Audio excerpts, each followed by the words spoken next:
اسی کو سمجھنے دو لوگ دھوکہ کھا گئے، دھوکہ کھا رہے ہیں. ہماری بھی غلطیاں اس میں، ہم نے فرقوں میں بانٹ دیا مذہب کو، فرقوں میں بانٹ دیا امام حسین کے مقصد کو، مجلسیں ایسی کر دیں گے، دروازے ہم نے بند کر دی لوگوں کے اوپر. یہ الہی کام ہے. اگر آج دنیا کو یہ سمجھ میں آ جائے تو دنیا پلٹ جائے گی، اور پلٹ رہی ہے.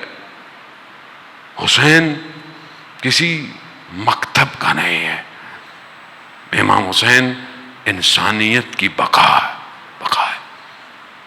خوف کو آپ بیریئر نہ بننے دے، بدن کو رکاوٹ نہ بننے دے. پروردگار فرماتا ہے، حدیث روایت ہے، معصومین سے روایت ہے کہ پروردگار فرماتا ہے، خدا حکمت رکھتا ہے، دین رکھتا ہے. اس کو آپ کمپیریزن بھی کر سکتے ہیں اپنی زندگی میں. خدا کہتا ہے کچھ لوگ ایسے ہیں کہ اگر میں انہیں مومنین میں، مومنین کے اندر، مومنین کلوز دائرہ ہے کہ مومنین میں کچھ لوگ ایسے ہیں، اگر میں انہیں نواز دوں، یعنی میں انہیں دے دوں، بے نیاز کر دوں، تو یہ فاسد ہو جائیں گے. خدا کہہ رہا ہے. تو اس لیے میں ان کو فقر میں رکھتا ہوں، یعنی غربت میں رکھتا ہوں. کیوں؟ کیونکہ یہ اگر میں نے ان کو دے دیا تو یہ فاسد ہو جائیں گے، یہ غلطیاں کریں گے، یہ گناہ کریں گے، یہ غلط کریں گے. میں اس لیے ان کو فقیر رکھتا ہوں. فقر کی حالت میں ہے، یہ میرے بارگاہ میں ہے. اگلا، کچھ لوگ ایسے ہیں اگر ان کو میں فقر میں رکھوں تو یہ فاسد ہو جائیں گے، اس لیے میں ان کو نوازتا ہوں، اس لیے میں ان کو دولت دیتا ہوں، چیزیں دیتا ہوں، ساری چیزیں دیتا ہوں. کیوں؟ کیونکہ اگر میں نے ان سے کھینچ لیا کہ میں جانتا ہوں یہ فاسد ہو جائیں گے. تیسری، کچھ لوگوں کو میں بیمار رکھتا ہوں، بیماری دیتا ہوں، مرض میں رکھتا ہوں. کیوں؟ پروردگار کیونکہ اگر میں نے انہیں صحت دے دی تو یہ فاسد ہو جائیں گے.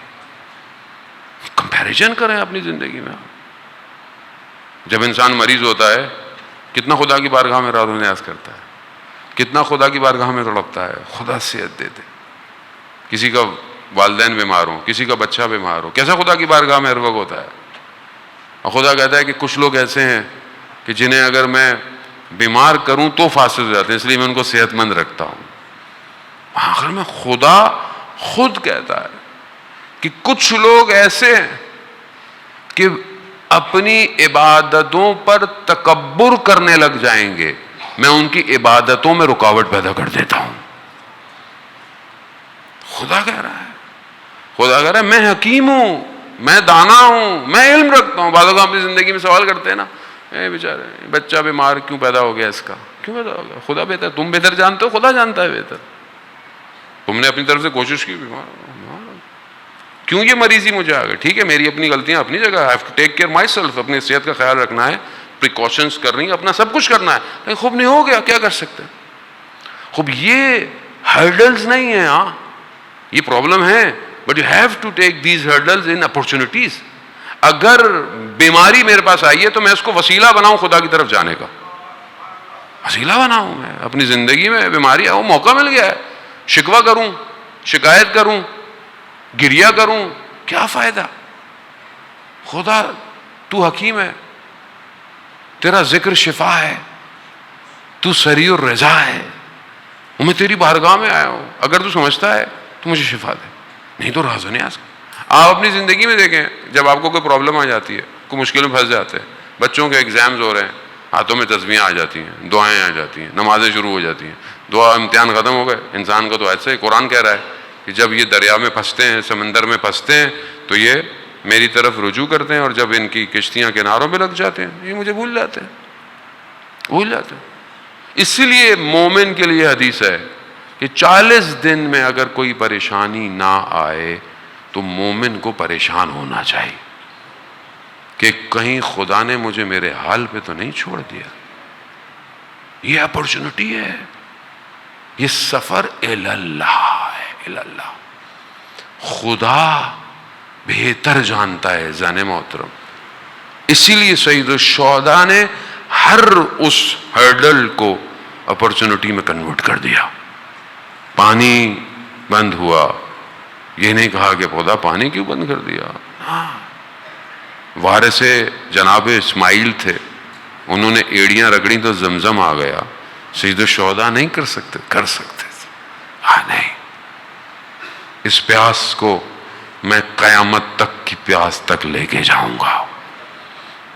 میں پیاسا رہوں گا مگر قیامت تک کے لوگوں کو سیراب کر دوں گا.